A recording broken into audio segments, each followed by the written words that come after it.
ये बात तो हमारे खुशी की ही बात है, ठीक है। टाइम नहीं देते हमारे शास्त्र, हमारे श्रद्धा जो शास्त्रों में कहा गया है कि ये पवित्र, शास्त्र जो भी कहेगा उसको हम स्वीकार करेंगे। अगर शास्त्र नहीं कहा तो हम स्वीकार नहीं कर सकते, हम स्वीकार नहीं करेंगे। शास्त्रों में कहा गया कि ये पवित्र है, ठीक है, तो हम उसको स्वीकार करते हैं। शास्त्र के प्रमाण, शास्त्र हमारे लिए प्रमाण है। इसीलिए देखिए, मतलब वे लोग क्या समझते हैं कि ये जो दुनिया में ये जो मूत्र जो है, एक पदार्थ जो है वो शुद्ध नहीं, वो अशुद्ध है, ऐसा है, वो तो सच्ची है। परंतु बाकी प्राणियों में, बाकी जगहों में ऐसा है। जो गाय के विषय में तो ऐसा नहीं है, ये शुद्ध है। इसीलिए शास्त्र ने हमें,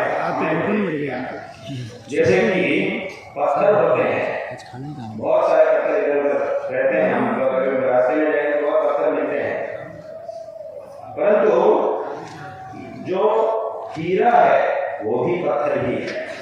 जो रत्न होते हैं, नवरत्न होते हैं, वे भी पत्थर ही होते हैं। परंतु एक हीरा जब हमें मिला, ये पत्थर ही है ऐसा कहकर हम कह नहीं सकते हैं, क्योंकि ये श्रेष्ठ है। बाकी पत्थर जो रास्ते के बगल में पड़े हैं वो श्रेष्ठ नहीं है। इसीलिए एक ही सजातीय पदार्थ, जब एक ही पदार्थ होता है उसमें भी भेद होते हैं, कुछ श्रेष्ठ होते हैं, कुछ श्रेष्ठ नहीं होते हैं। ऐसा ही ये जो गोमूत्र है, जो वो सबसे वो बहुत ही पवित्र है, ऐसा शास्त्रों में कहा गया। इसीलिए हमारे लिए वो पवित्र है। इसीलिए ये गाय की सेवा करना और गाय की रक्षा करना और इस सेवा कार्य में जुड़ना, ये बहुत संतोषजनक बात है। इसीलिए इसके लिए सभी लोगों को विशेष रूप से प्रयत्न करना चाहिए। गौ माता शीघ्र ही गौ माता राष्ट्र माता के रूप में घोषित होता है, ऐसा इस संदर्भ में भगवान से प्रार्थना करते हैं। और हमारे गुरुदेव और पूज्य जगद्गुरु श्री श्री दक्षिणामूर्ति शारदा पीठ के सतीश्वर विग्रहाचार्य जगद्गुरु श्री श्री भारती तीर्थ जी महाराज के पवित्र चरणों में हम प्रार्थना करते हैं कि ये काम जल्दी से जल्दी हो जाए, अवश्य होगा, भगवान की कृपा है। और हम सब जब मिलकर ऐसे काम के लिए प्रयत्न करते हैं तो अवश्य वो काम होगा ही है। ये हमारा अधीन में है, इसलिए ये काम अवश्य होगा, इसमें कोई संदेह नहीं है। और हम इस संदर्भ में, इस धर्म संसद के संदर्भ में यहाँ आए हैं। आप सबको देखकर हमारे मन बहुत संतुष्ट हो रहा है। और आज हमारे भी यहाँ संस्कृत भाषा हमारी भाषा है। बाकी जो भी भाषाएं हैं ये सब संस्कृत भाषा की ही बेटियां हैं। सभी भाषाओं की माता है संस्कृत भाषा।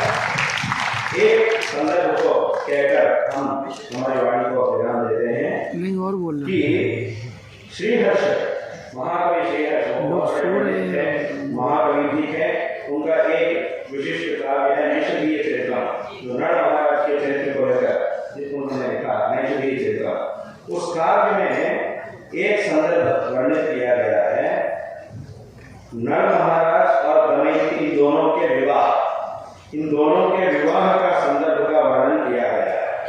उस संदर्भ में एक विशेष इसके इस महाराज के विवाह में कई देशों के महाराज भी उपस्थित थे और स्वयं स्वर्ग से देवता भी वहां थे। देवता जो इंद्रादि देवता लोग भी वहां थे और कई राज्यों के महाराज भी वहां उपस्थित थे। उस संदर्भ में देवताओं का तो विलक्षण एक विशिष्ट अलंकार, कुछ आभरण बहुत अच्छे होते हैं। और जो राज महाराज वहां उपस्थित थे उनका भी अलंकार बहुत ही विशिष्ट रूप से था, विशिष्ट अलंकार था। तो जो लोग इन दोनों को भी देख रहे थे तो उनको समझ नहीं पाए कि कौन देवता है कौन महाराज है। इसको जानने में थोड़ा सा कष्ट हो गया वहां के संदर्भ के लोगों को।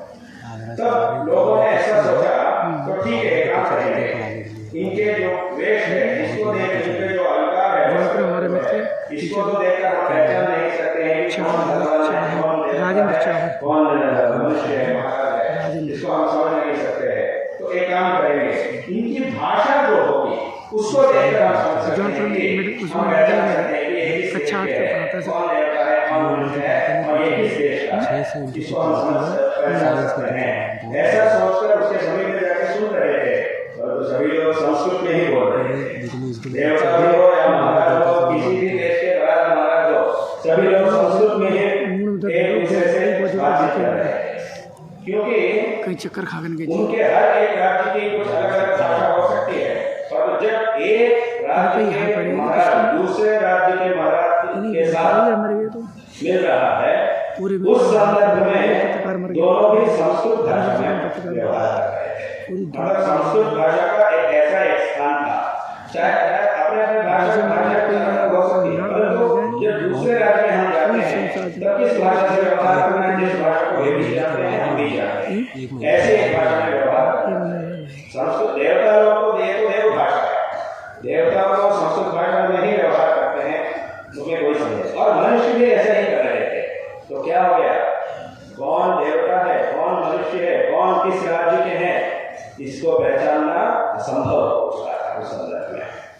मतलब संस्कृत भाषा का वैशिष्ट्य कैसा था, कितनी व्यापकता थी, सभी लोग ऐसा एक संदर्भ, सभी लोग संस्कृत में ही भाषण कर रहे थे, एक दूसरे से बात कर रहे थे, ऐसा एक संदर्भ वैश्विक काल में वर्णित किया गया। अन्य अन्य भाषा लोगों भी थे, संस्कृत में मात्र व्यवहार हुई थी, एक श्लोक में ये विशेष इसका कहा गया है।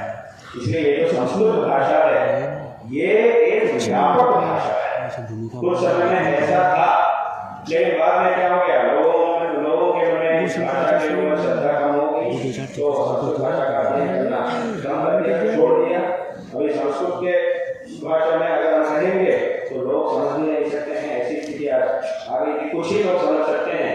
संस्कृत अगर हम बहुत लोग जहाँ उपस्थित होते हैं, अगर हम पूर्ण संस्कृत के भाषा करेंगे तो क्या होगा, कुछ ही लोग समझ सकते हैं, बाकी लोग समझ नहीं सकते हैं। इसीलिए ऐसी स्थिति आ रही है, परंतु सिर्फ ये बदलना है, अच्छी स्थिति हो, सभी लोगों को संस्कृत भाषा का वैशिष्ट्य को सभी लोग जानना चाहिए और इसकी अभिवृद्धि विशेष रूप से होनी चाहिए। और मतलब पहले की जो स्थिति थी उसको देखकर श्रीहर्ष ने ऐसा श्लोक लिखा, और बाद में स्थिति जब बदल गई है उसको देखकर कुछ लोगों ने अनेक श्लोक की रचना की। क्या है वो श्लोक, झामरी वामरी भाषा तत्र तत्र वनांतरे इयं तो पामरी भाषा सुकरीव गृहे गृहे, ऐसा एक श्लोक बाद में जो अभी के जो स्थिति है इसको देखकर कुछ लोग पंडित लोगों ने श्लोक किया है। झामरी रहता है तो सभी जगहों में नहीं दिखाई देती, हमारी भाषा यानी संस्कृत भाषा वो कहाँ है, ये तो पामरी भाषा, ये पामरों की जो भाषा है ये कहाँ दिख रही है, सूकर ये गृहे गृहे, चोर उसके जैसा हर काम में बहुत जगह में ये दिख रही है ये भाषा।